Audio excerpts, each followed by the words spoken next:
Som. Testando.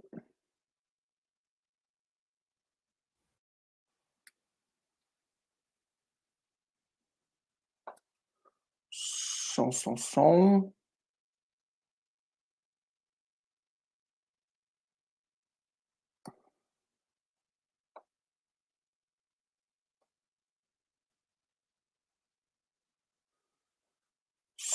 Som.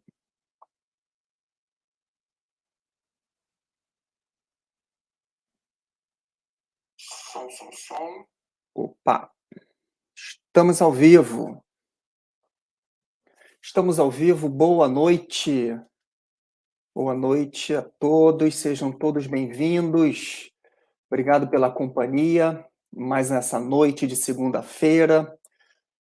Como você já sabe, eu sou Felipe, hoje aqui estou com Paulo, né? E nós fazemos parte, né, do grupo de estudos dos livros da codificação do GELCO, do Centro Espírita Luz e Verdade, localizado aqui no Rio de Janeiro, capital, no bairro de Campo Grande.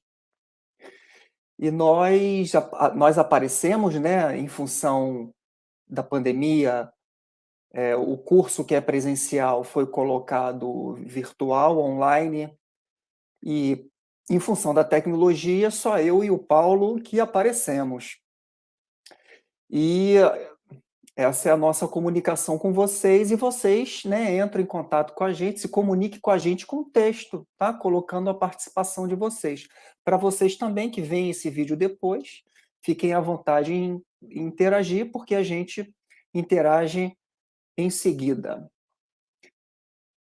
Então, lembrando que esse nosso encontro é todas as segundas-feiras, às 20 horas. Nosso último encontro da programação desse ano é no dia 6 de dezembro, está chegando, né? Estamos acabando mais um livro, graças a Deus. E no encontro de hoje, no dia 8, falaremos sobre a parábola dos vinhateiros homicidas, um só rebanho, um só pastor. Aí é comigo essa primeira parte, depois a gente interage com vocês, depois vem o advento de Elias e a anunciação do Consolador, que o Paulo vai comentar, e depois para também um momentinho para interagir com vocês, tá? Fiquem à vontade, por favor, participem conosco, tá? Nesse nosso encontro aqui. Deixa eu ver quem está ao vivo aqui com a gente online. Oi, Vânia, boa noite, minha amiga. Tiago, boa noite. O Tiago colocou aqui sentindo falta da Rejane, infelizmente, né? Ela teve que se ausentar aqui dos estudos ao vivo, né? Ela acompanha a gravação depois, mas em função de compromissos pessoais, tá? Nada de grave até o que eu sei pelo momento. A Tina também, ó, Tina, também com saudade. Obrigado, Tina, pela sua presença. A Luísa voltou. Que bom, Luísa, que você voltou. E a Luciane também, até o momento, sala quase cheia, hein?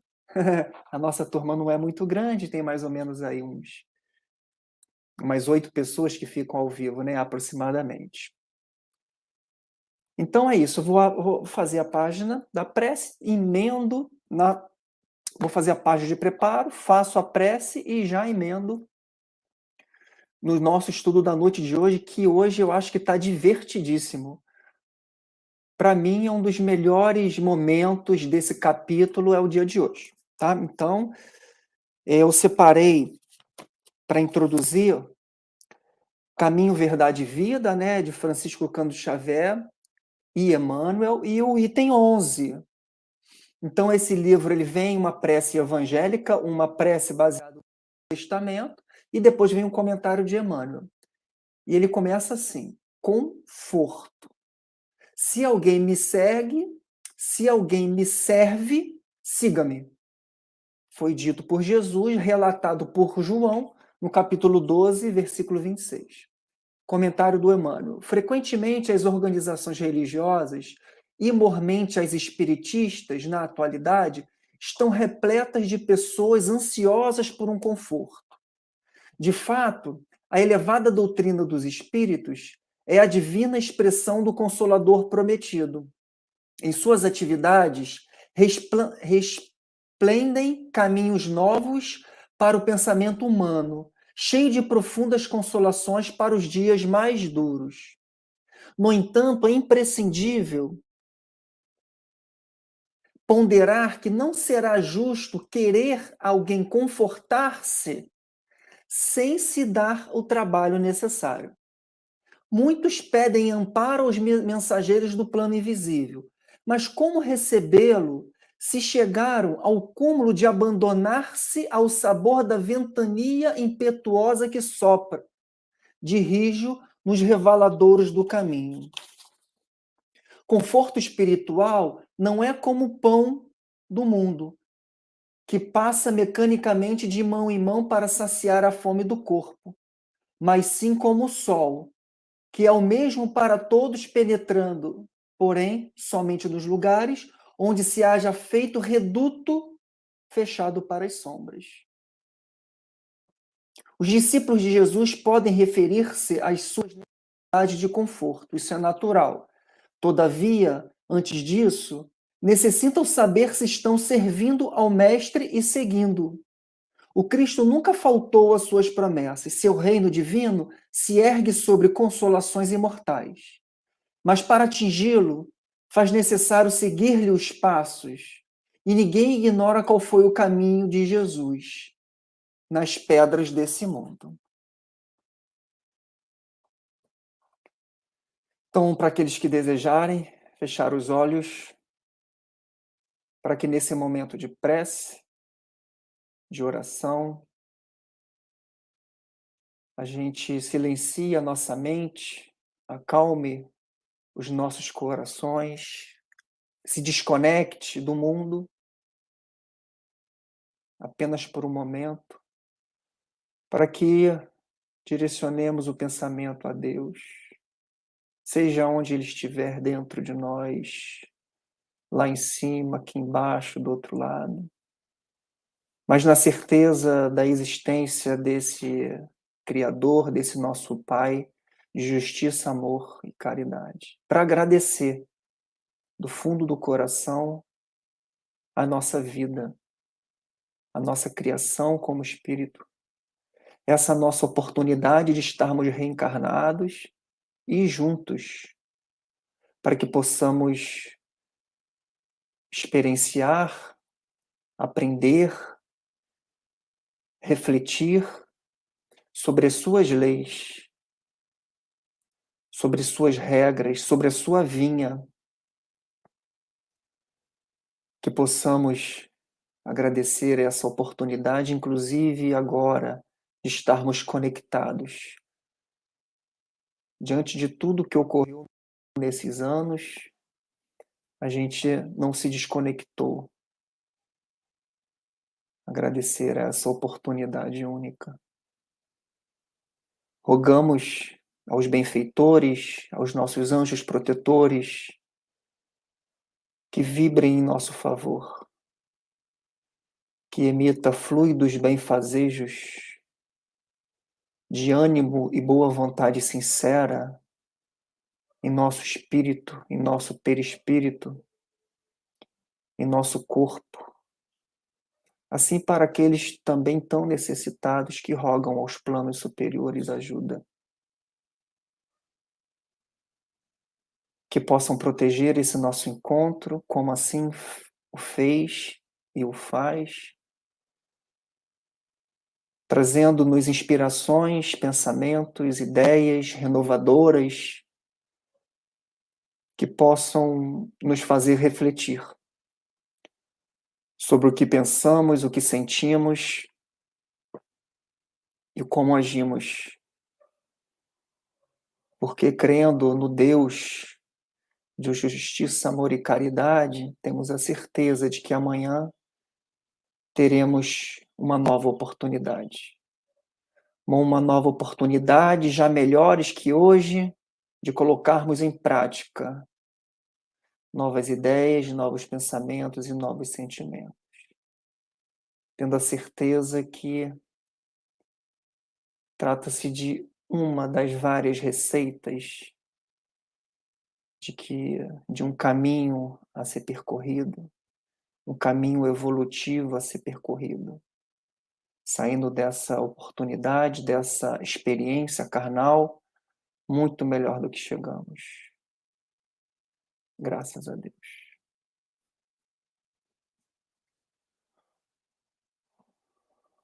Boa noite, Guaraciara. Chegou também, chegou a tempo.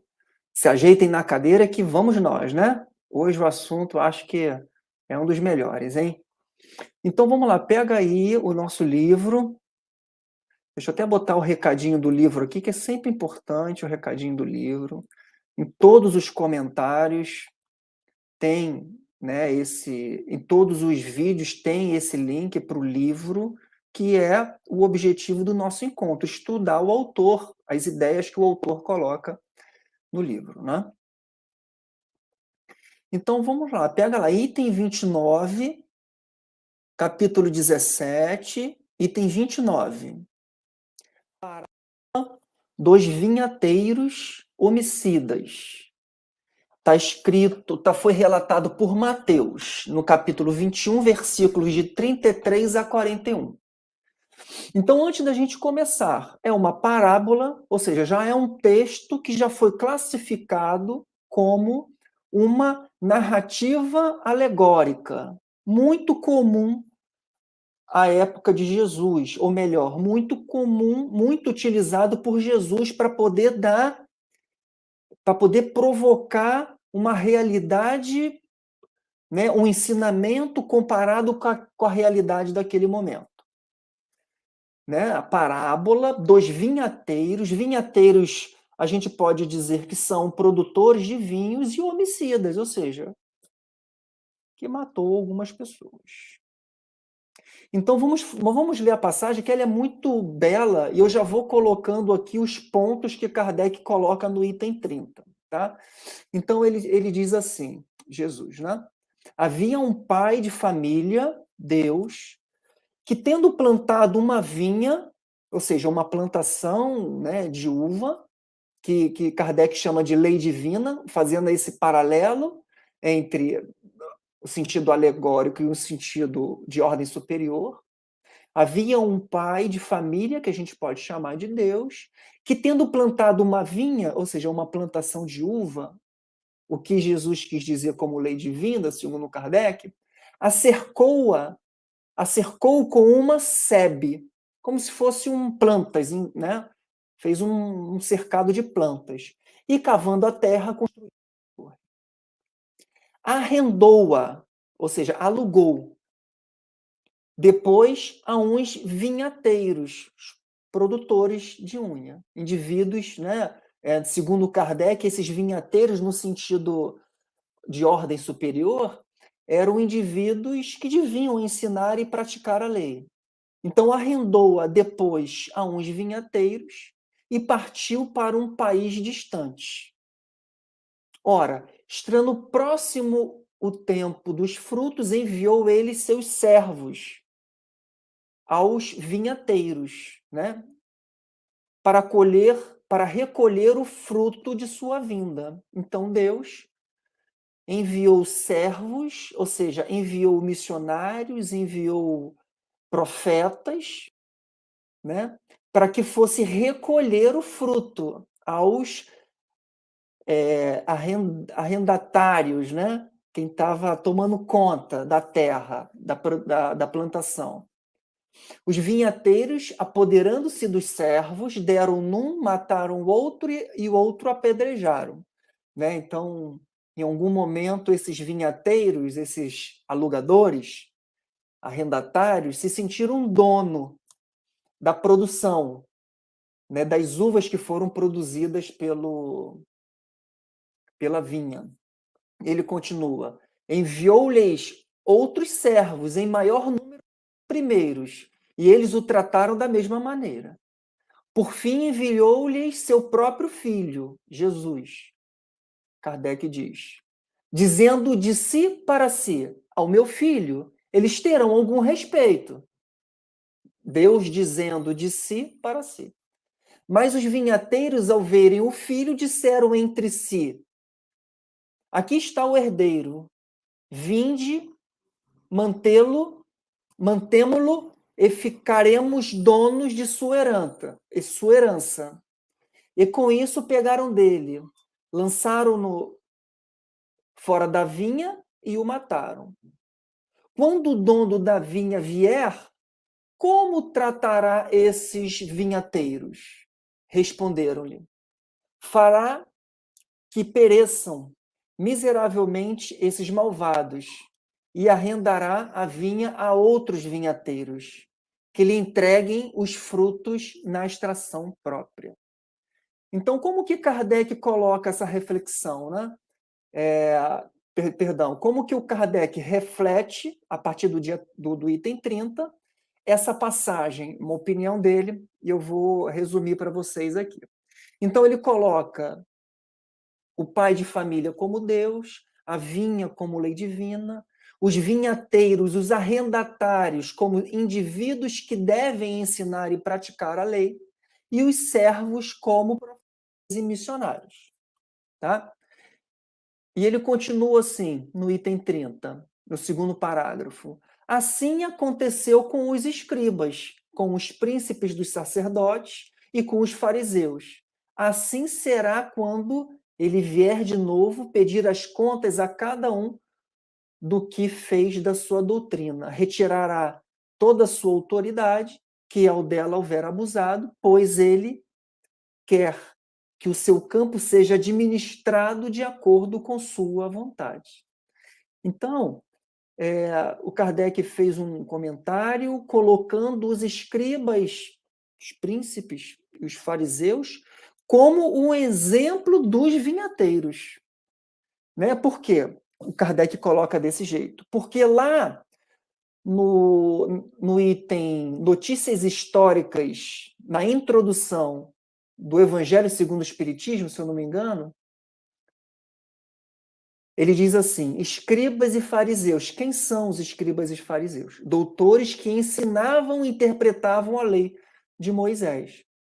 Né? E na parábola, Kardec associou os escribas, os fariseus e os príncipes dos sacerdotes como esses vinhateiros.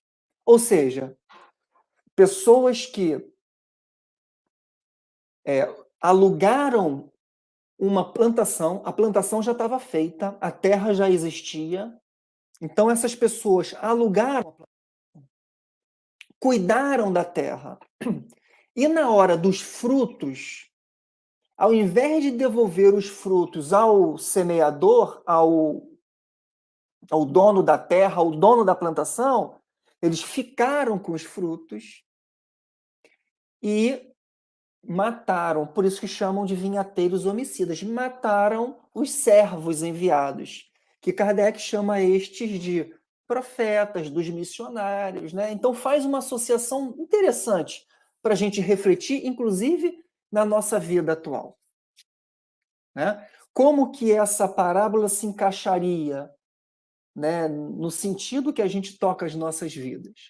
Mas antes disso, no outro parágrafo do item 30, Kardec fala assim, vou resumir porque é grande. Após 18 séculos, idade madura, a que resultados chegaram os encarregados da educação religiosa dessa mesma humanidade? Né? Então, Kardec fala dos escribas, dos fariseus, aqueles que eram contemporâneos de Jesus e atravessaram um pouquinho mais o tempo, né? E agora ele fala dos 18 séculos, que é o momento que o Kardec escreveu esse livro. Né? Então, o Kardec conta a história até o momento dele. E ele faz uma pergunta.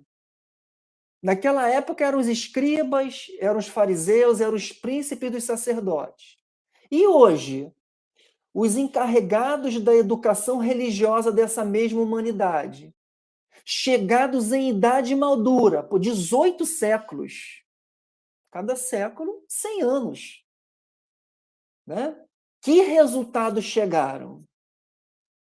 Aí ele coloca assim: constatação de indiferença, de descaso, de incredulidade, de descrença, de ceticismo, pessoas que duvidam de tudo, e o espírito de negação.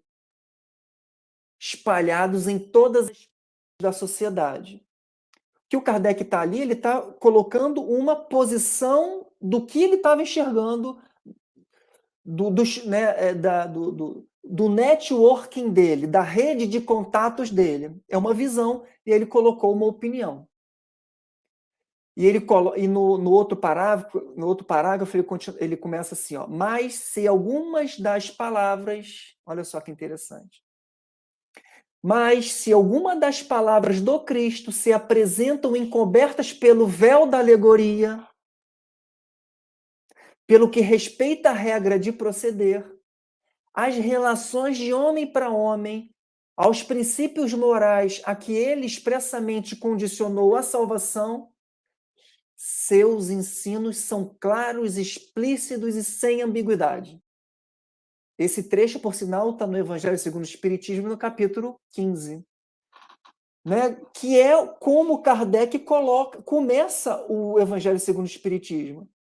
O Evangelho segundo o Espiritismo, ele diz, olha, eu vou me ater na conduta de Jesus. Porque na conduta não tem dúvida, não tem alegoria, não tem algo que deixe o ensino ou o exemplo de difícil compreensão. Na conduta não tem como. Então é a sugestão que ele faz aqui. Ele mesmo responde, né? Mas se a palavra estiver encoberta pelo véu da alegoria e a conduta que é inegável, que foi, né, relatado nos 4 evangelhos, né, são informações que são pouco contestadas entre doutrinas cristãs. E ele coloca assim na introdução do Evangelho segundo o Espiritismo: o ensino moral não tem sido objeto de controvérsias. Conservou-se constantemente inatacável.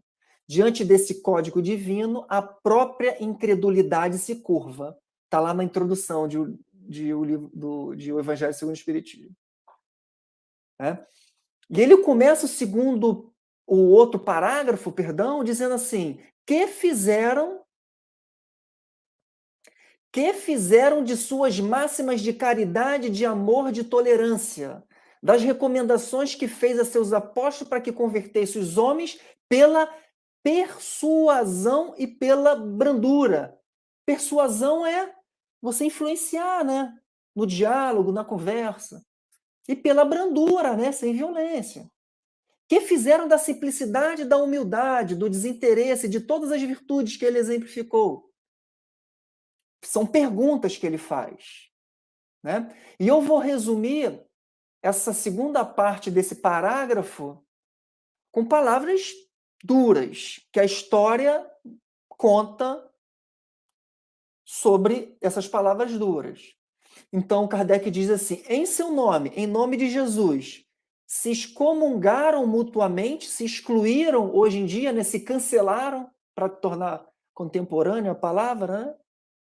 Amaldiçoaram reciprocamente, estrangularam aquele que disse todos os homens são irmãos, fizeram Deus ciumento, cruel, vingativo, parcial, né? Sacrificaram nas fogueiras, nas torturas, nas perseguições, venderam orações, graças do céu, em nome daquele que expulsou os vendilhões do templo, que Jesus tem essa passagem dele.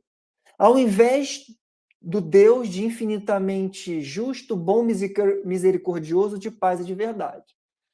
Né? Então ele faz algumas perguntas e depois ele passa um pouquinho pela história para mostrar que doutrinas cristãs foram muito na contramão do que é muito claro que é a conduta moral de Jesus.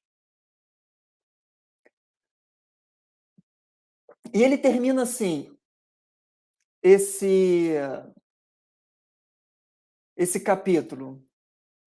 Muito interessante. Que diria o Cristo se vivesse hoje entre nós? E aí? Que diria? Se visse os que se dizem seus representantes a ambicionar honras, riquezas, poder e o fausto dos príncipes do mundo, ao passo que ele, mais rei do que todos os reis da terra, fez a sua entrada em Jerusalém montado num jumento. Né? Não teria o direito de dizer-lhes, Jesus não teria o direito de dizer-lhes, que fizeste dos meus ensinos? Vós que incensais o bezerro de ouro, que proferis a maior parte das vossas preces em favor dos ricos, reservando uma parte insignificante para os pobres, apesar de eu haver dito, os primeiros serão os últimos e os últimos serão os primeiros no reino dos céus. E Kardec conclui assim, mas se ele não está carnalmente entre nós, está em espírito, e como o Senhor da parábola virá pedir contas aos seus vinhateiros quando chegar o tempo da colheita. Né? Então, o Tiago está perguntando aqui, essa leitura é de qual trecho? Tiago, último parágrafo do item 30, que é o item do item 30, último parágrafo, que é um pouquinho longo. Ele começa assim, que fizeram de suas máximas de caridade? Perdão. Que diria o Cristo se vivesse entre nós? Vê se você consegue se localizar aí. E ele termina, vou até repetir aqui para não perder o raciocínio, mas se ele não está carnalmente entre nós, está em espírito. E como Senhor da parábola, virá pedir contas aos seus vinhateiros, quando chegar o tempo da colheita. Aí a pergunta que, eu acho que, quando eu li isso, a pergunta que ficou na minha mente é: como eu estou tratando a vinha que me foi confiada? Se parar para pensar, a gente cabe nessa parábola.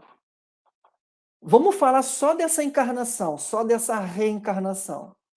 Então, meio que a gente chega no mundo carnal, nasce de um ventre e recebe toda a terra e toda a plantação já ali, ao nosso dispor.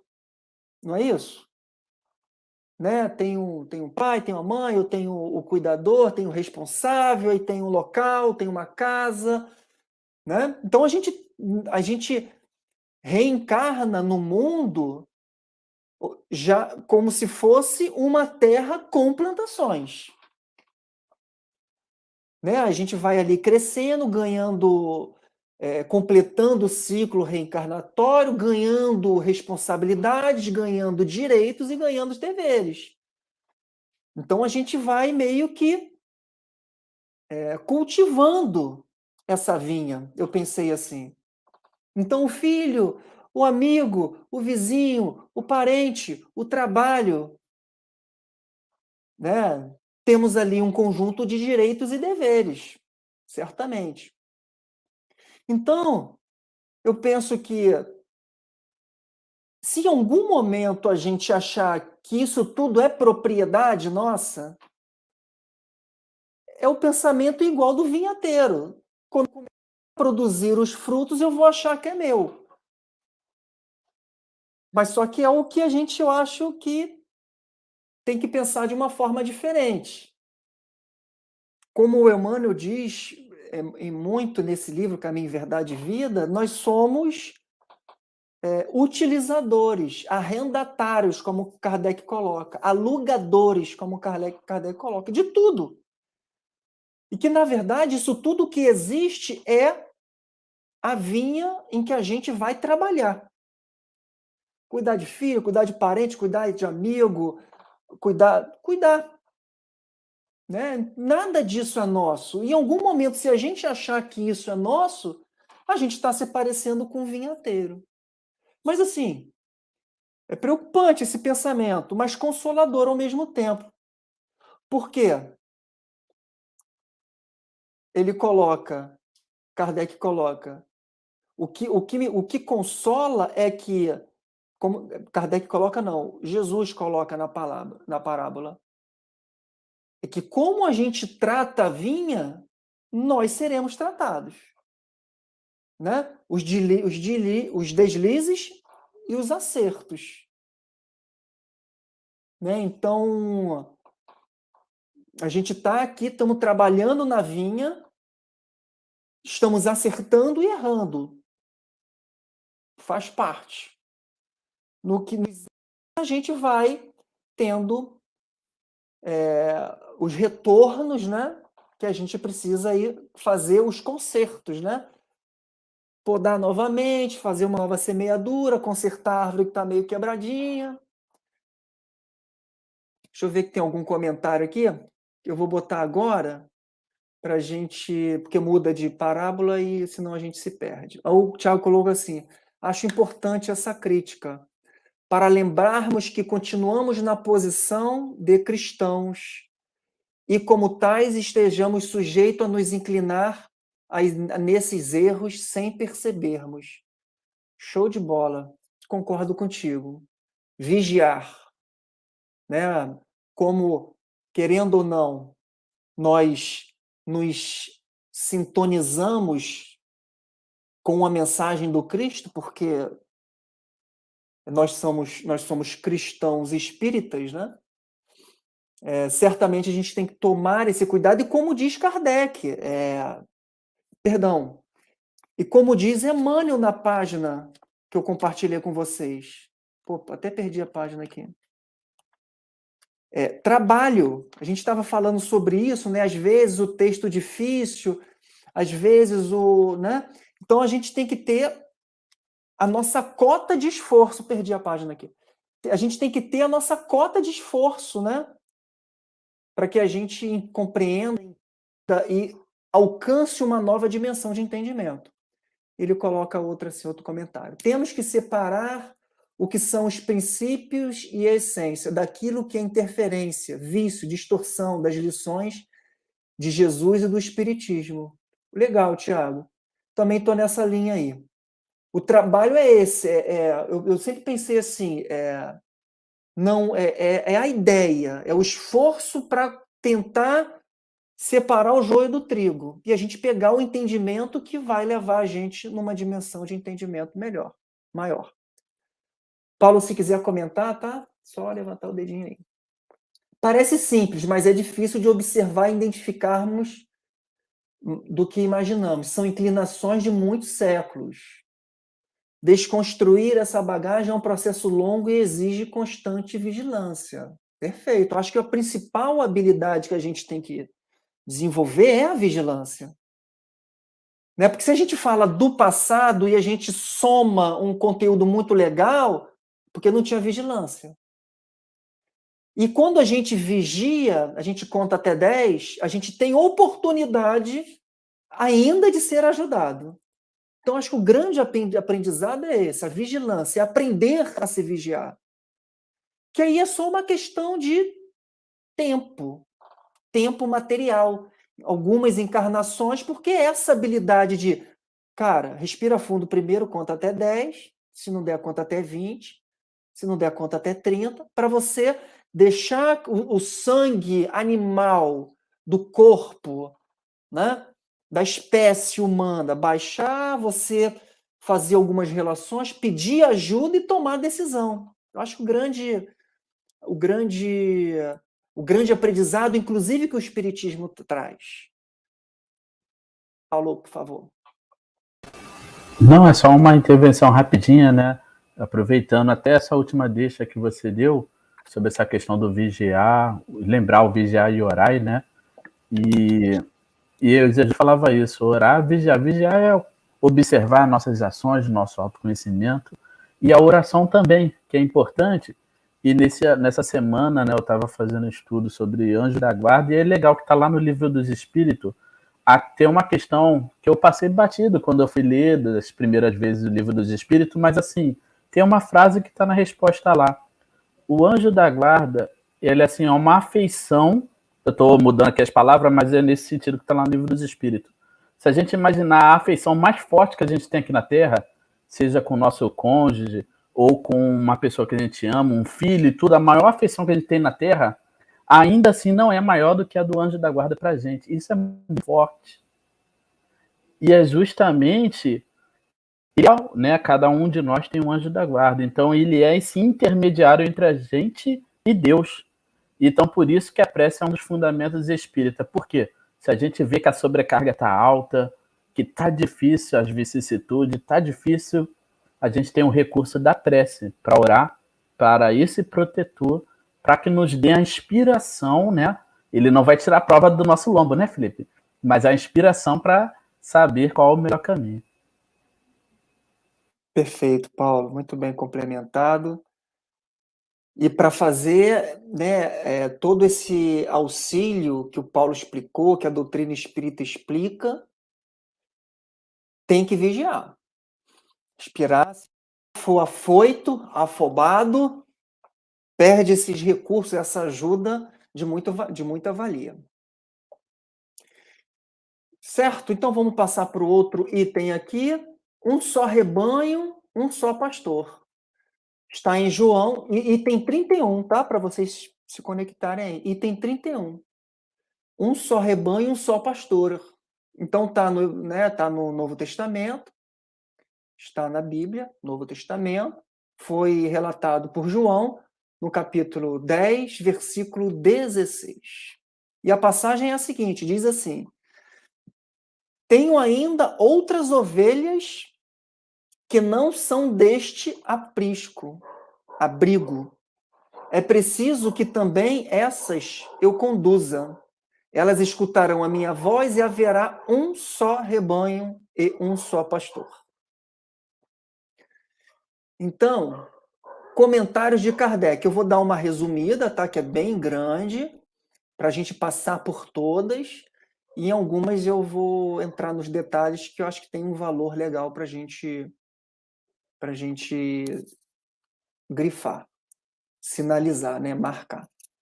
Então, no item 32, ele começa assim: por essas palavras, Jesus anuncia claramente que os homens um dia se unirão por uma crença única. Kardec, interpretando a passagem, um só rebanho, um só pastor, ele afirma para a gente. Jesus anuncia. Então, a gente sabe que Jesus, ele fazia predições, né? Então, acreditemos nessa predição. Algum dia, todos os indivíduos, homem no sentido de espécie, todos os indivíduos, se unirão por uma crença única. Não escreveu religião, escreveu crença em algo que se acredita.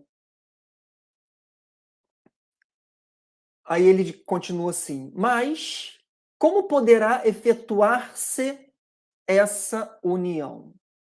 Aí eu vou resumir para a gente ganhar um pouquinho de tempo. E ele já coloca: tarefa difícil, né? Como unir essas crenças. Ele coloca: tarefa difícil. Por quê? A gente está falando só do mundo cristão, né?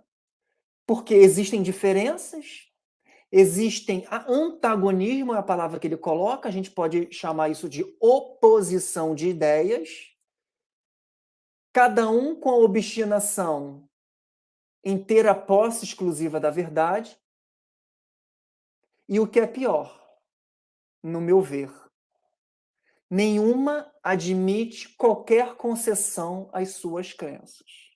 Então, essa é a realidade que Kardec relatou lá. 1860, naquele período ali, 1860, 1850, que foi a experiência dele aí com essa mensagem, né? E a conexão de tudo aquilo que ele acredita com as mensagens e com a codificação da doutrina. E ele continua assim, no parágrafo seguinte do item 32. Eu vou falar todo esse parágrafo que eu acho que ele tem muito conteúdo legal. Entretanto, a unidade se fará em religião, como se já tende a fazer-se social, política e comercialmente, pela queda das barreiras que separam os povos, pela assimilação dos costumes, pelos usos e da linguagem. Então o que ele está colocando se fará sobre a ótica da religião, essa unidade, essa união. É a opinião dele, né? A opinião de Kardec, a visão de Kardec. Né? Como já tende de fazer na social, na política e no comercial. A gente pode até, como um exemplo muito simples, a gente vê que como que os países hoje, eles se comunicam para troca de produtos, né? Para comércio. E ele continua assim: os povos do mundo inteiro já confraternizam, como como os das províncias de um mesmo império. Pressente que essa unidade e todos a desejam.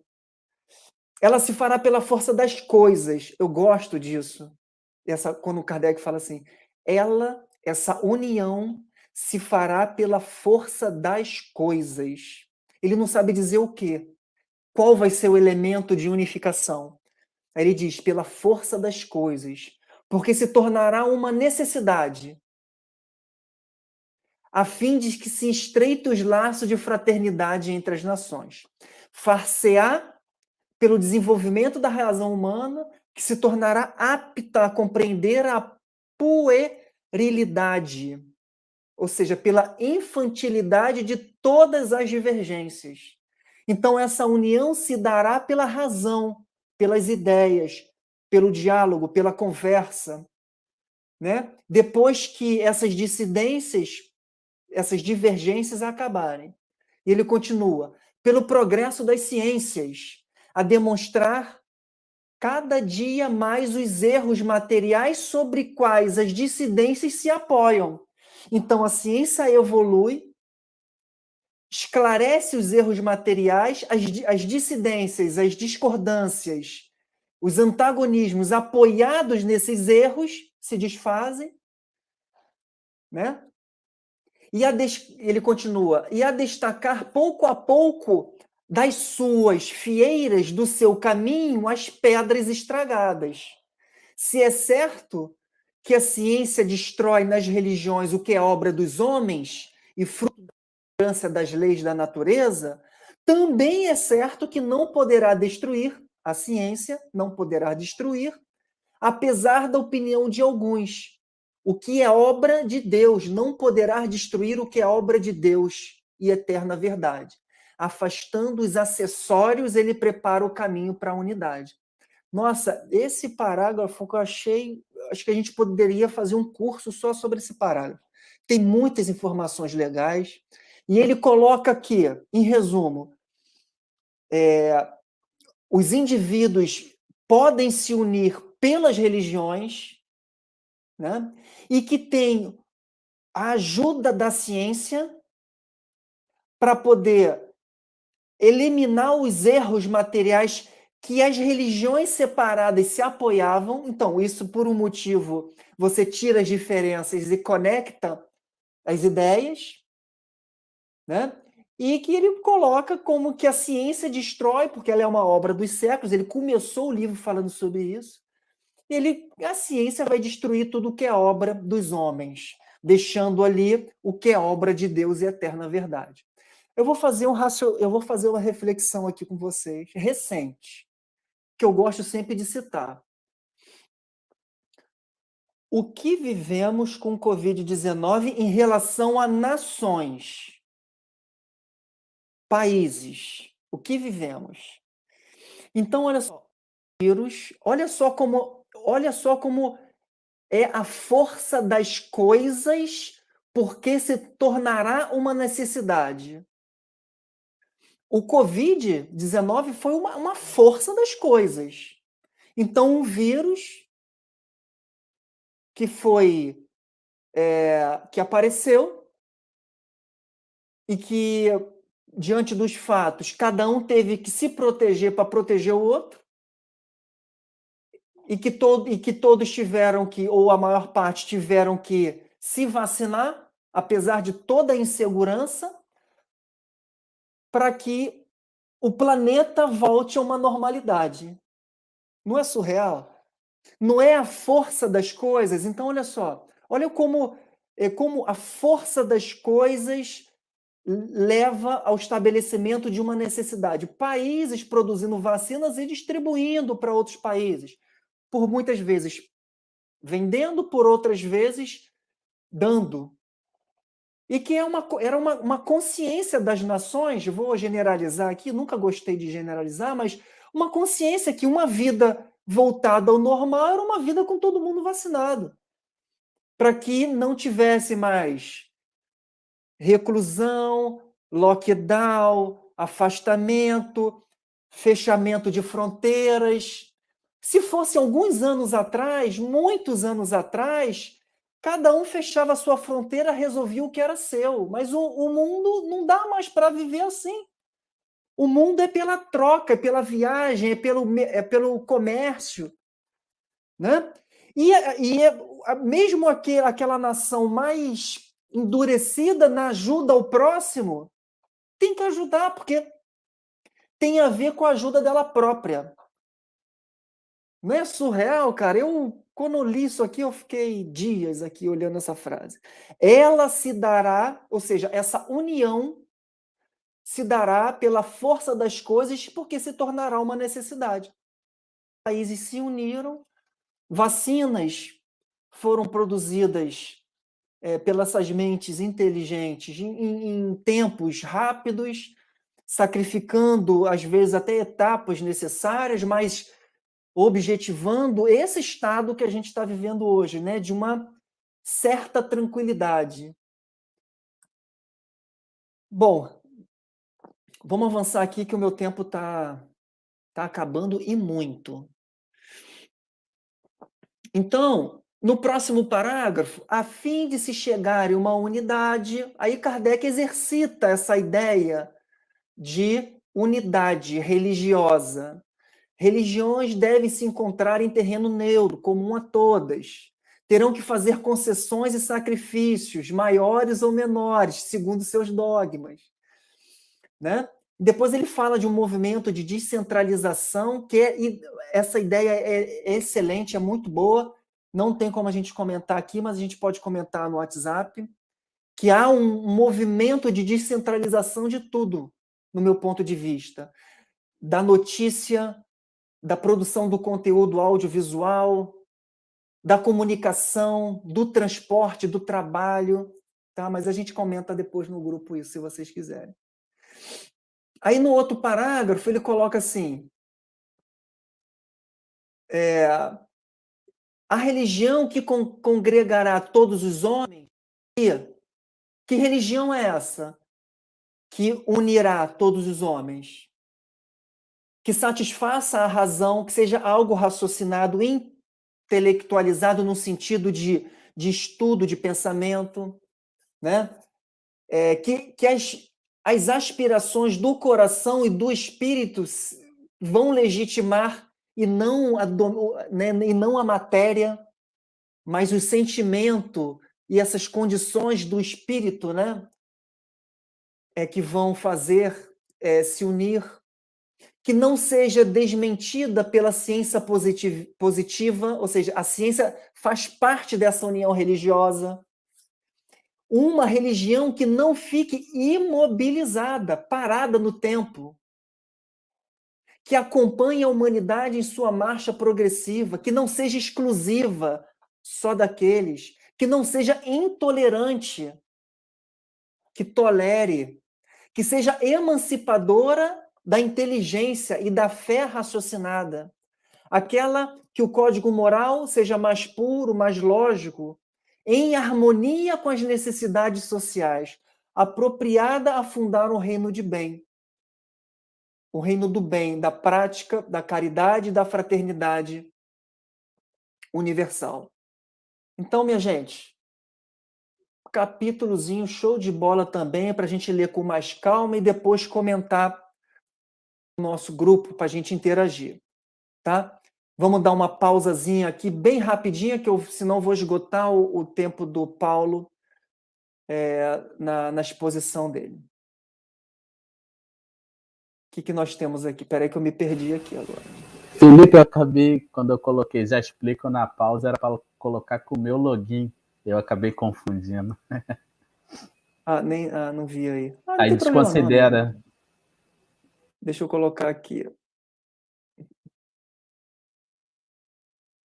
Aqui, eu acho que dessa crença única, né? É interessante essa reflexão, essa união pela crença única tem a ver com justamente parar de guerrear com a crença do próximo. Não foi isso que Jesus mostrou. Ele não guerreou.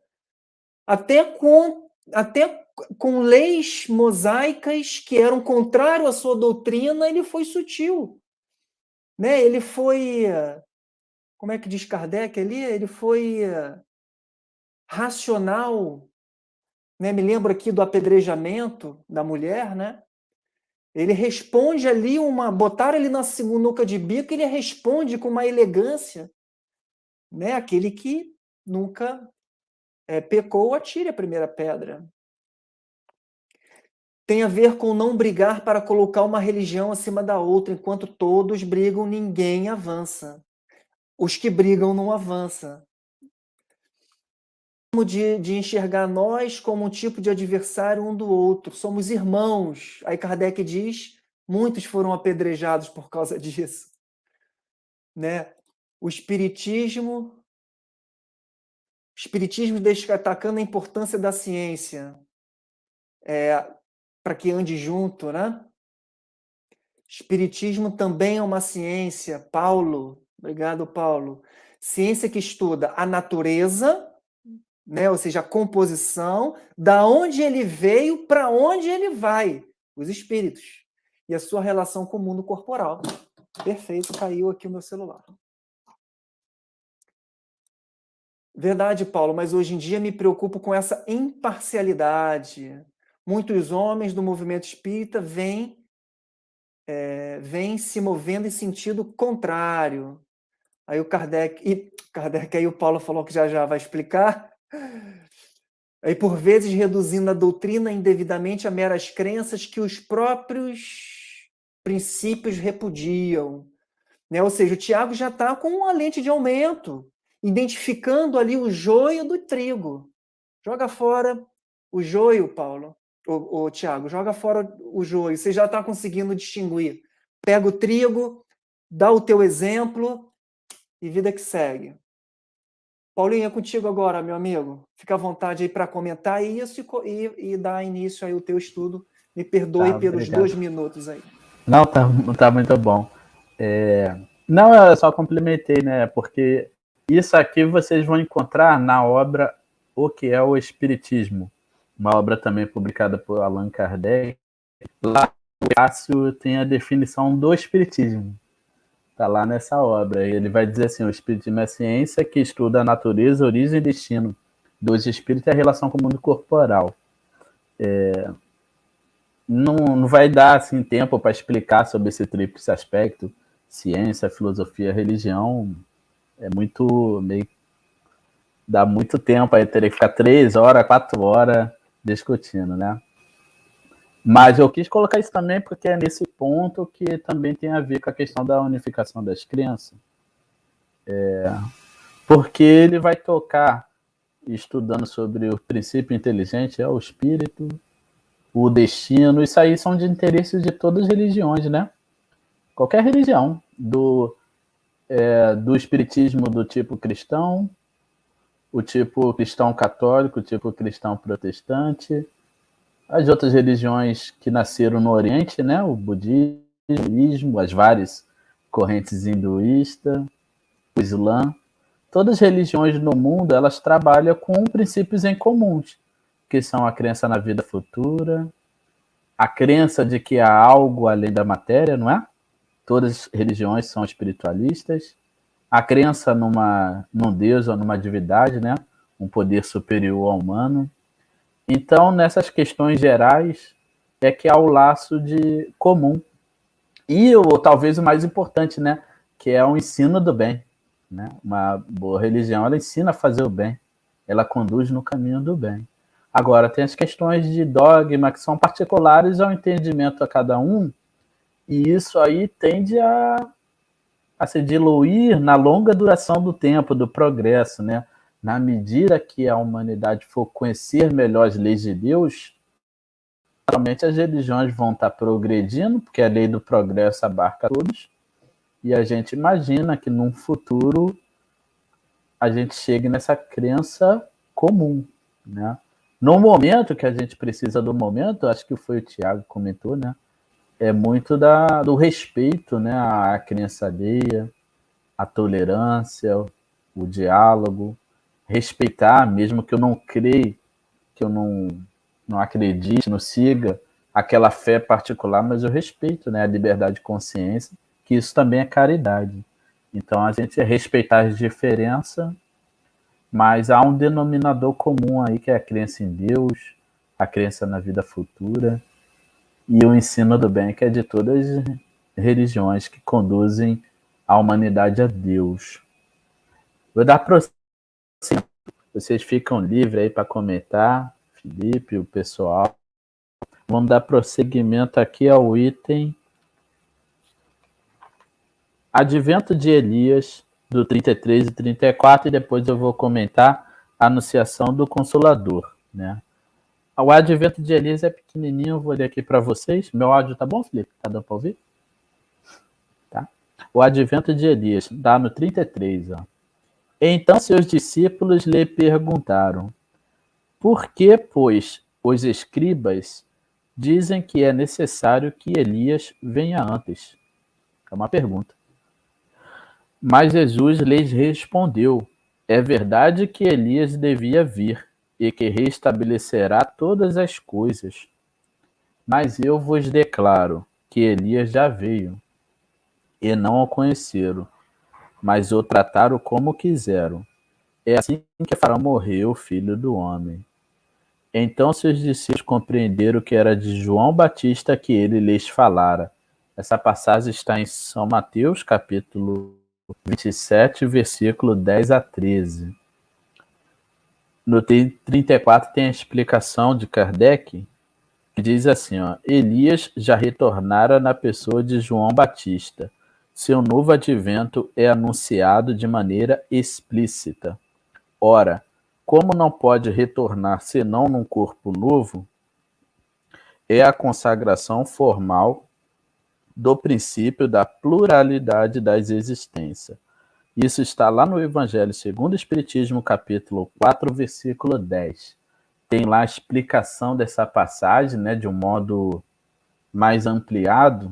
Vocês depois podem fazer essa leitura que está lá quando fala da pluralidade das existências, né, o princípio da reencarnação.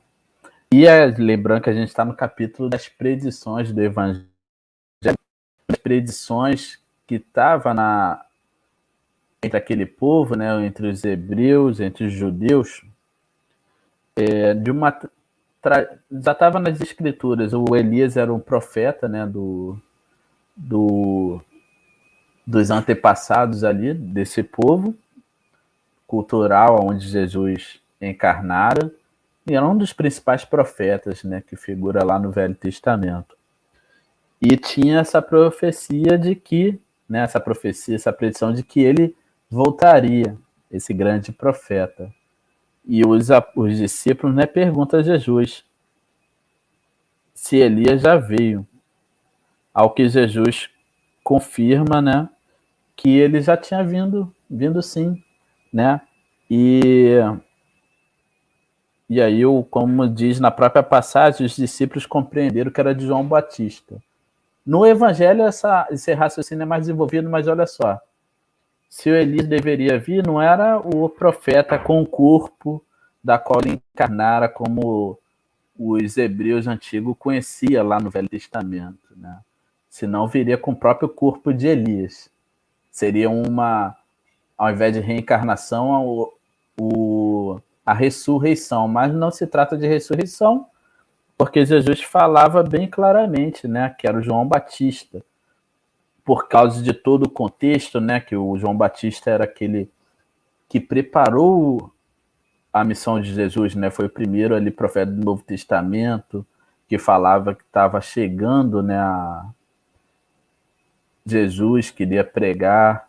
Então, João Batista foi aquele que preparou, né, aquela missão de preparar os homens do seu tempo para a recepção da Boa Nova.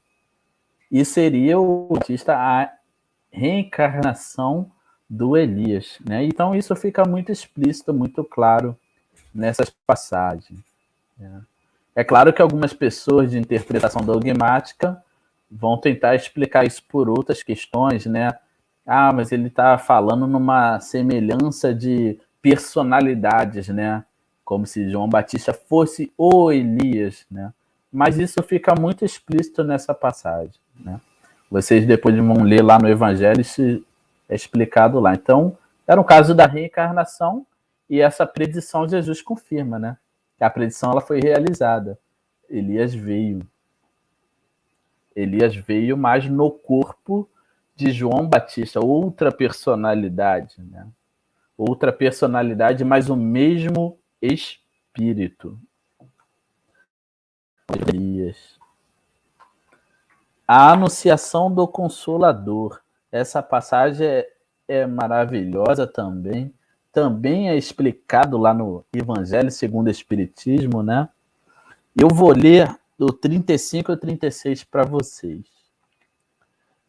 Isso está lá, ó, no 35, está em São João, capítulo 14, versículo 15, 16, 17 e 26. E no Evangelho segundo o Espiritismo, capítulo 6. Se vós me amais, guardai os meus mandamentos, e pedirei a meu Pai, e ele vos enviará um outro Consolador, a fim de que me permaneça eternamente convosco. O Espírito de verdade, que este mundo não pode receber, porque não o vê. Mas por vós o conhecereis, porque permanecerá convosco e estará em vós.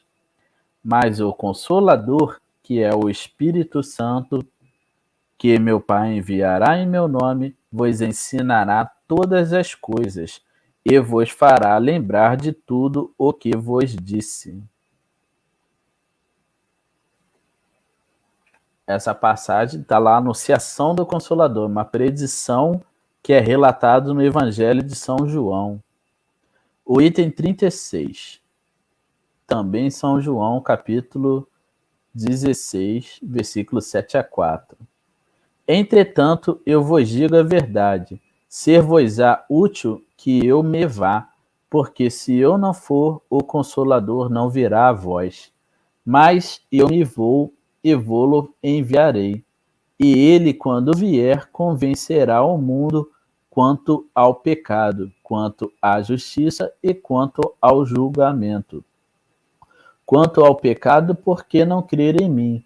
Quanto à justiça, porque vou para o meu Pai, e não me verei mais. Quanto ao julgamento, porque o príncipe deste mundo já está julgado. Tenho ainda muitas coisas a vos dizer, mas não podeis suportar presentemente. Quando esse Espírito de verdade vier, vos ensinará toda a verdade, porque não falará de si mesmo, mas dirá tudo o que ouviu e vos anunciará as coisas vindouras. Ele me glorificará, porque receberá do que é meu bem e vô-lo anunciará. Então, aqui a partir do 37, 38, 39, 40, 41 e 42, a explicação dessa importante, talvez seja uma das predições mais importantes que está no Evangelho, né? Então, olha só, no 37, resumindo aqui a frase, quando diz que Jesus não disse tudo o que tinha a dizer, porque não seria compreendido mesmo pelos seus apóstolos, uma vez que era a eles que se dirigia. Então, Jesus não estava se dirigindo nessa anunciação a qualquer pessoa, né, ao povo ainda inculto, que não estava ali sendo preparado, muitas pessoas, quando a gente vai ler as passagens evangélicas, só estavam interessadas na cura imediata do corpo, mas Jesus estava anunciando isso aos próprios discípulos, aos próprios apóstolos. Os apóstolos, aqueles discípulos mais próximos de Jesus. Né? Você tem 3 categorias. Tem as pessoas que andavam onde Jesus ia, né? O povão. O povão gosta da novidade. Isso até hoje em dia, não é? Uma pessoa desperta atenção, o povo segue as redes sociais. Então, Jesus era a celebridade daquele momento ali. O povão ia no embalo. Em toda aquela magnitude, né? Aquela atração de Jesus. Mas esse mesmo povão que ia na moda, boa parte dele estava no momento da crucificação também. Né? O povão vai no embalo do momento, para o bem ou para o mal. Além do povão, uma outra categoria, aqueles discípulos. São aqueles grupos onde o desencarne de Jesus, esses vão preservar, vão reter na memória e vai dar origem ali aos primeiros cristãos, décadas depois, né? Se definindo cada vez mais como um grupo específico saindo do judaísmo. E além dos discípulos, tem aqueles discípulos mais discípulos, que eram os apóstolos, né? Aqueles mais próximos, que conviviam diretamente com Jesus. Então, Jesus não estava anunciando isso. Então, Kardec faz essa observação, é para os apóstolos. E para os apóstolos, Jesus disse o quê? Não disse tudo o que eu tinha a dizer, nem para aqueles que ele convivia ali próximo, perto. Isso Kardec já faz essa observação no 37, porque a verdade completa, absoluta, nem para os discípulos mais diretos Jesus revelara. Porque não iria compreender se Jesus explicasse ali a reencarnação, a pluralidade dos mundos. Imagine se Jesus ali para aquelas pessoas há mais de 2000 anos explicasse que há outros mundos e que lá em outros mundos tem uma vida igual a que vocês, ou até maior, mais complexa, as pessoas não iam entender. Gente, a gente está na antiguidade, nem na Idade Média a gente está. Né? Isso aí, ó, só 1500 anos depois que a humanidade foi descobrir que tinha outro povoamento que eram bem diferente daquele que estava acostumado, né? Tinha os europeus, enquanto eles começaram de navio a vir aqui para outro continente, viu grupos de pessoas com pele parda, nus ou seminus, com outra cultura, que não tinha construções. O que era aquilo? Que espécie é essa, né? É. Por que eles vivem tão diferente da gente? Isso 1500 anos depois. A era das grandes navegações. Então, vocês imaginam na antiguidade. As pessoas só conheciam ali a aldeia, né? Ou Roma, o Império Romano, que era tudo. Então, imagina, como é que Jesus, por exemplo, estou colocando como exemplo um só princípio espírita. A pluralidade dos mundos. As pessoas nem entenderiam o que é outro mundo. Imaginavam que a Terra fosse aquela coisa plana ali onde está, que as estrelas umas luzinhas, né? Uma cúpula, umas luzinhas penduradas no céu. Como é que ele ia explicar que a Terra era oval, quase uma esfera, que você tinha um Sol que era muito maior que a Terra, que você tinha outros mundos? Não, as pessoas não entenderiam, não tem base para isso. Isso é só um exemplo, tem uma infinidade de outras coisas que hoje sabemos, mas naquela época não tinha uma base para começar. Então, nem para os apóstolos Jesus disse tudo. Então, não pode. Então, isso nos leva a qual reflexão?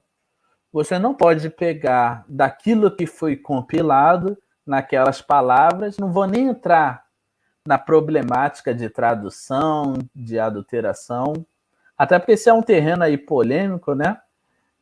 Não vou entrar, mas assim, só o que está lá compilado, que seria o que Jesus ensinara, que fora compilado aí nos 4 evangelho, né? Os evangelhos. É só isso, também não pode ter a verdade toda, porque é o próprio Jesus que disse que não dissera tudo, ou seja, outras coisas seriam no futuro. Vamos continuar esse raciocínio. Então ele vai dizer aqui, ó, no segundo parágrafo do 37, que ele vai anunciar o Consolador e o Espírito de verdade que vai ensinar todas as coisas. Ou seja, naquele momento, ele avisa para os discípulos mais próximos que não dissera tudo, né? Mas ele vai ensinar todas as coisas e lembrar o que disse. Ou seja, pelo envio do Consolador, Espírito de verdade. Aqui nos itens mais à frente vamos entender qual era o sentido que Jesus estava dando para o Consolador e para esse Espírito de verdade. Outra observação ainda no 37, ó, que o Espírito de verdade deve fazer lembrar, de acordo com Elias, restabelecer todas as coisas, quer dizer, segundo o verdadeiro pensamento de Jesus. Então são duas observações. Uma é que Jesus não ensinou tudo, porque não tinha como. A outra é que ele iria lembrar. Se ele iria lembrar, é porque os homens iriam esquecer. Vamos lembrar sempre que a gente está no capítulo de predição, né? Jesus prevendo que a humanidade iria esquecer. Iria esquecer por quais motivos? Interesses, outros interesses materiais, poderes mundanos, ou a própria perda de memória, né? A gente sabe que nosso problema de memória, né? Hoje em dia a gente tem envolvida, né? Tem a ciência que estuda o passado, o desenrolar da humanidade no tempo, que é a história.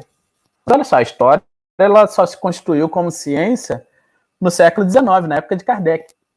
A ciência da história, eu estou falando aqui que eu sou historiador também, além de ser espírita. A história, ela tem a mesma idade que o espiritismo, nasceu no século XIX. Então, no tempo de Jesus, não tinha aquele controle da preservação da memória. Então, as pessoas vão perdendo a memória, né, do que Jesus. Então, tinha muita questão da oralidade. Os evangelhos foram compilados logo no tempo de Jesus, nos primeiros anos após a sua morte. Tinha muita preservação pela oralidade, era muito comum na antiguidade. Então, aquela tradição oral, aquilo, a partir de um determinado momento, foi passado por escrito, né? Então, era assim que os homens preservavam a memória. Vamos para o item 38. Quando deverá vir esse novo revelador?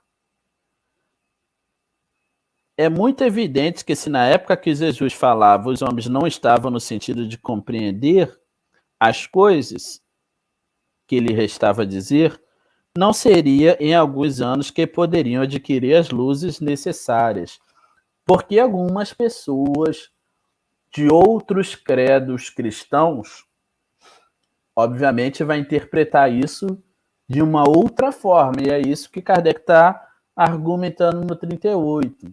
Alguns defendem, por exemplo, que essa passagem que está em São João se refere ao dia de Pentecoste, onde vários discípulos falaram línguas estranhas, né, línguas de outros dialetos.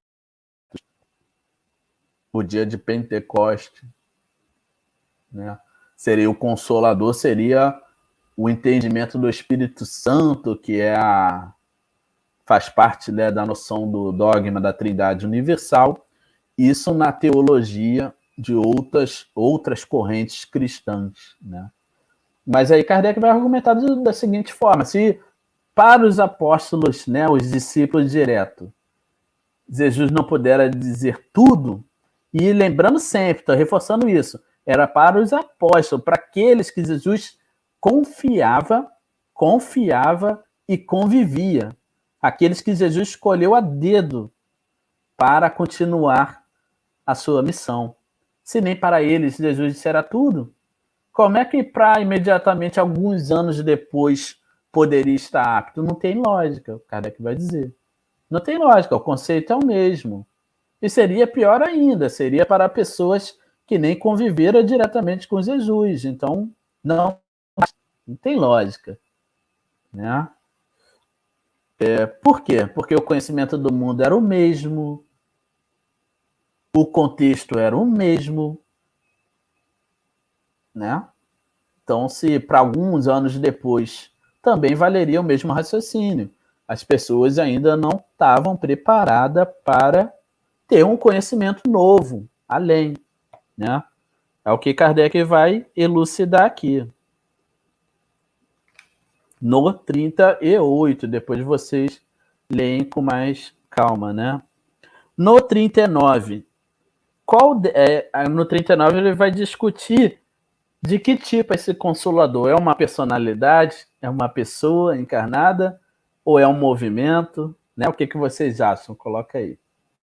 No 39, qual deve ser esse enviado? Jesus dizendo, eu pedirei a meu Pai e enviará outro consolador.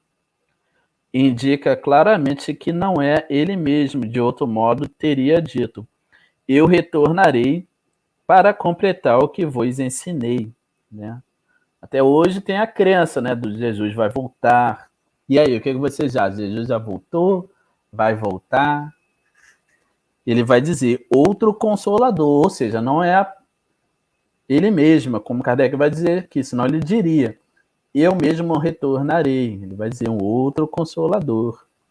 Depois ele acrescentou, a fim de que permaneça eternamente convosco e esteja em vós.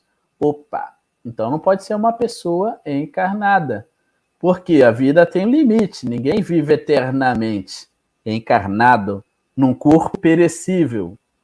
Até hoje, na história da humanidade, a gente não tem nenhum caso assim.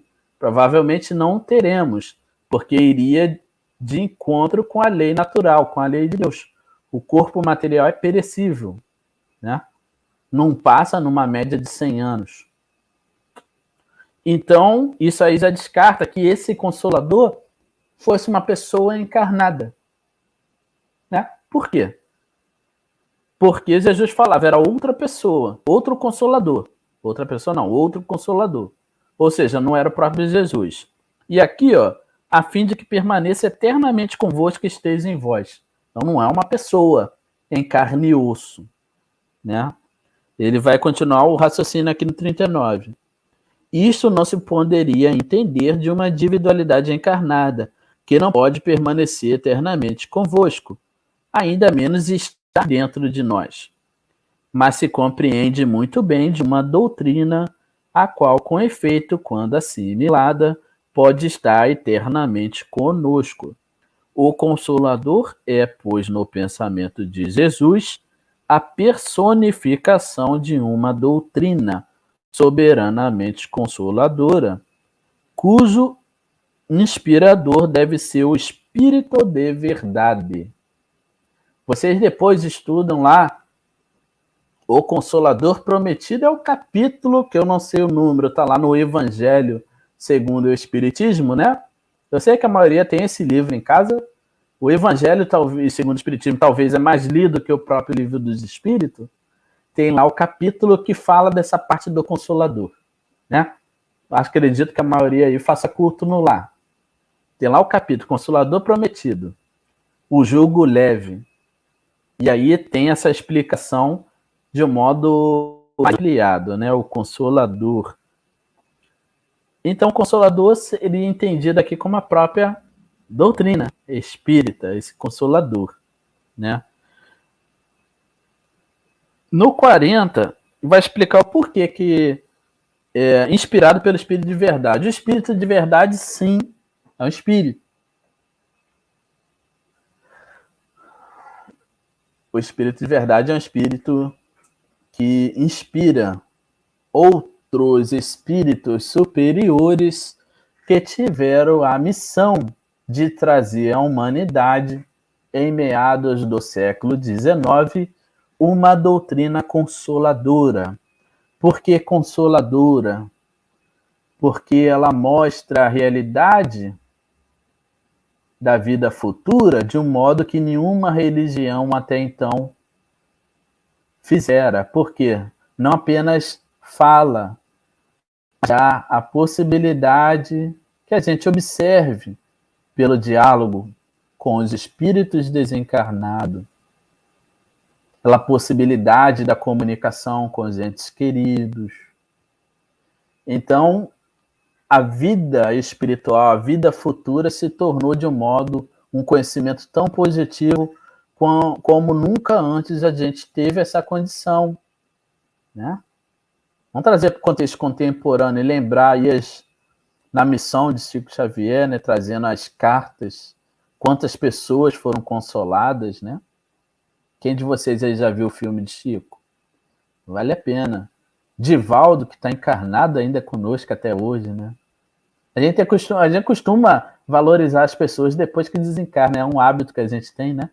A gente tem aí um grande missionário encarnado aí, ó, quase centenário, uma obra incrível, né? Quantas pessoas já foram consoladas? Um trabalho humanitário, tirando pessoas da zona de pobreza, da miséria, lá na Mansão do Caminho. A gente tem grandes pessoas ainda vivendo entre nós. Então, o aspecto consolador da doutrina é esse, né? Que o Espírito de verdade vai nos ensinar o poder de consolar. A gente passou por uma comoção nacional, né? Uma artista aí na flor da juventude, que teve desencarne trágico. Outras pessoas também, né? Então, isso é uma comoção. Então, muitas respostas para isso a gente vai encontrar na fé raciocinada. É a fé, né? A gente acreditar, mas compreendendo, saber por que a gente crê naquilo. Não apenas porque alguém nos ensinou, assim pronto, não tem que se discutir, né? E tudo vai se desenvolver, né? Eu acredito que no futuro, esses laços entre a humanidade encarnada e os entes queridos vão se estreitar. A gente acredita que no futuro vamos trabalhar melhor a nossa fé nessa relação, né, da mediunidade. Mas isso é mais coisa no futuro, que depende do amadurecimento, da nossa prática,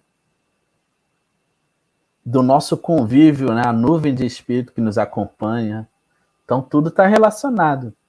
Eu preciso me disciplinar, cuidar dos meus pensamentos, para estar em boa companhia, ser bem inspirado. E aí, tendo essa certeza da vida futura, a fé robusta, a fé que é mãe da esperança, né? Com certeza a gente vai ter isso mais desenvolvido. Nos itens 40 a 41, vai explicar, né, por que no tempo de Jesus não era possível dizer toda a verdade, e se a doutrina, né, o Consolador, ele aparece no século XIX, num dos países mais desenvolvidos daquela época no mundo, aonde as ciências já estavam amadurecidas, né? Já se tinha geologia, estudando, né, as camadas geológicas, o tempo de formação da Terra, o estudo dos corpos celestes, a medicina já trabalhando na questão sanitária, o estudo do corpo humano, a química, a física, as constituições da matéria. E perceba, então era um momento maduro para trazer, já que a ciência material, a matéria, continua progredindo até hoje, não para, né? Mas já tinha um estágio suficiente para que a humanidade pudesse receber uma ciência de uma outra ordem. Uma ciência que vai falar também que, além da matéria bruta, há também um princípio inteligente. E essa ciência que vai estudar a alma, a natureza, a origem, o destino e a relação dessa alma com o mundo corporal. Para contrabalançar, né? Senão a gente ficaria só com o conhecimento da matéria. E o universo ele é composto de matéria, de espírito.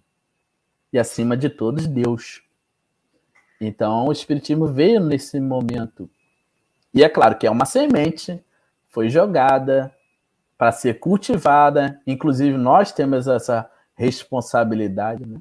Como Emmanuel diz, né? O principal bem que a gente pode fazer para a doutrina é a sua divulgação. E a melhor forma de divulgação se dá pelo exemplo também.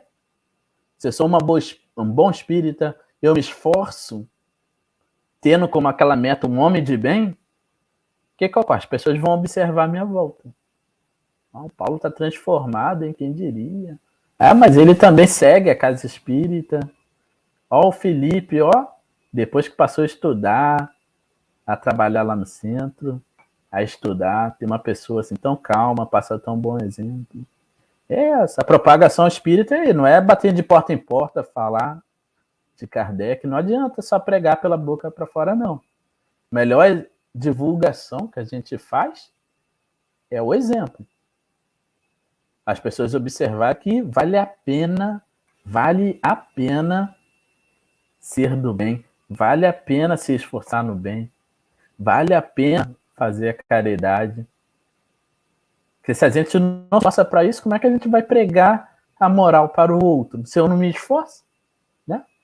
Então tem que fazer, não é? Não é uma transformação da humanidade, não vai se dar por derramamento de sangue, por grandes revoluções.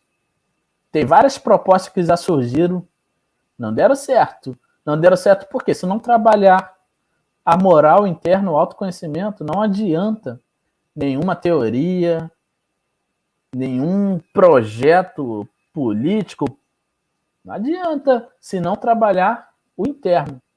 A proposta espírita de transformação do mundo é o interno. Eu acho que eu vou deixar aí, senão não vou deixar vocês falar, deixar abrir aí para os comentários, né, de vocês.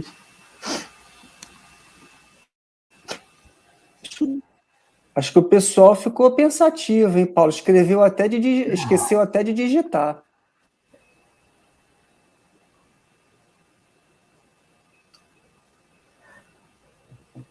Vocês têm dúvida de que o Consolador é a doutrina? Essa parte é boa. Eu tô falando pro Brasil todo aqui. Tem pessoas que não vão acreditar na gente, né, Felipe? Dependendo de outros credos. Para o espírita não pode ter dúvida. Mas assim, que é importante, né? Tudo a gente ligar, fechar para o estudo de hoje.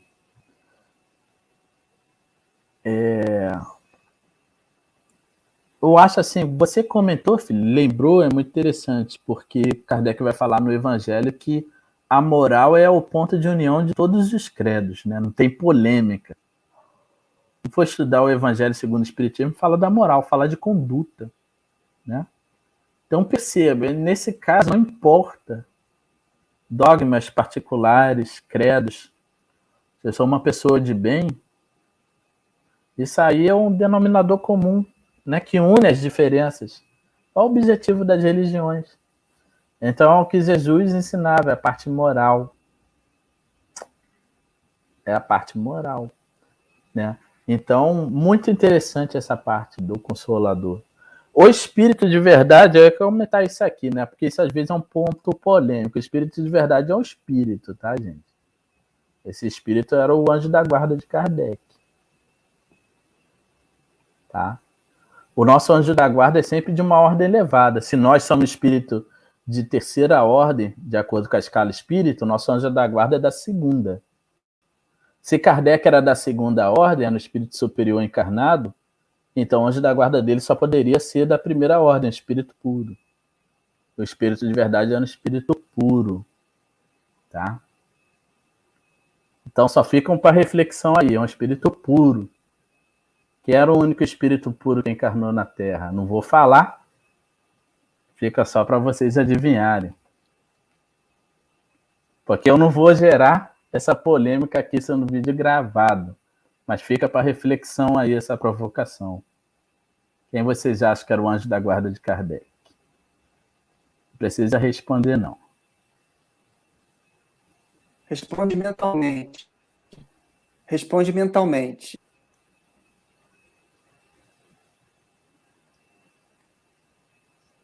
A Luísa colocou um comentário aí, Paulo.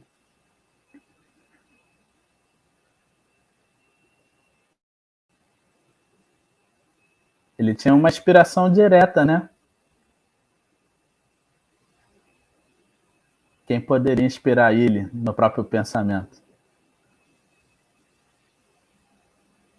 Muito bom. E o papel de Kardec, né? No Evangelho segundo o Espiritismo, a gente tem os comentários das passagens. Então, sempre muito ponderado. E é isso, gente. É maravilhoso. É muito bom. Já chegou a hora, né, Felipe? Infelizmente, teremos que terminar, meu amigo.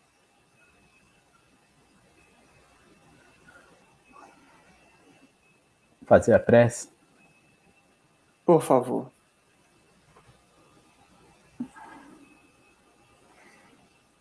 Deus, meu Pai, obrigado por mais um encontro aqui,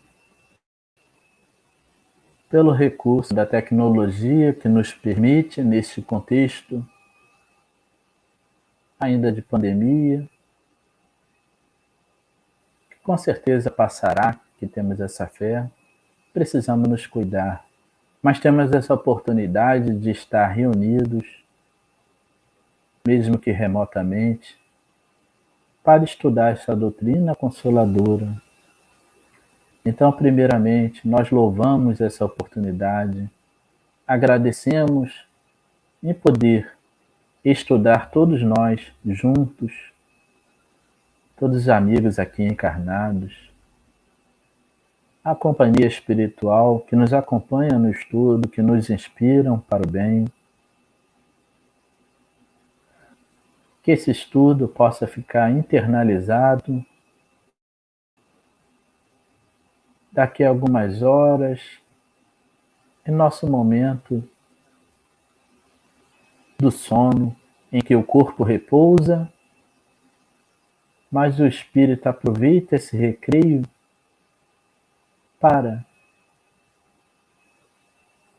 poder entrar em relação com outros espíritos, que possamos aproveitar esse tempo para estar em companhia daqueles que nos inspiram para o bem, para que possamos, ao acordar, ter essas boas ideias, essa boa inspiração, que nos possa auxiliar no enfrentamento das vicissitudes que a todos nós estamos suscetíveis, as provas que cabe-nos enfrentar para progredir em moralidade e em inteligência. Que possamos aproveitar esse tempo, buscar o estudo sadio, que aprimore o espírito, com boas ideias, nutrindo, e também na vida de relação, que possamos aproveitar toda oportunidade para fazer o bem, e sabemos que fazer o bem é ser útil, que possamos ser um instrumento da mensagem de conforto, de otimismo, auxiliar aqueles que precisam de palavras confortadoras, seja o nosso familiar, um amigo querido, ou pessoas desconhecidas que porventura se encontrem em nosso caminho, que possamos distribuir mensagens de conforto, mensagens de fé, ajudar as pessoas no fortalecimento dessa fé robusta, que é a mãe da esperança e da caridade e do amor. Agradecemos o preparo desse estudo pelos guias, mentores, anjos da guarda de cada um, o guia que organiza o estudo desses grupos de estudo do Luz e Verdade,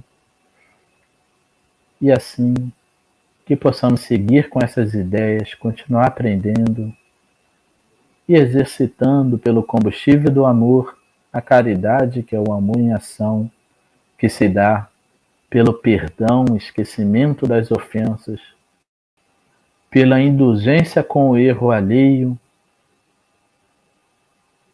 sabendo que todos precisam dessa indulgência, que nós ainda erramos, mas procurar auxiliar antes de censurar, e também pela benevolência, que é sempre estar disposto a ser útil ao nosso irmão e irmã. E com essas reflexões, pedimos para encerrar mais uma reunião em teu nome, que assim seja.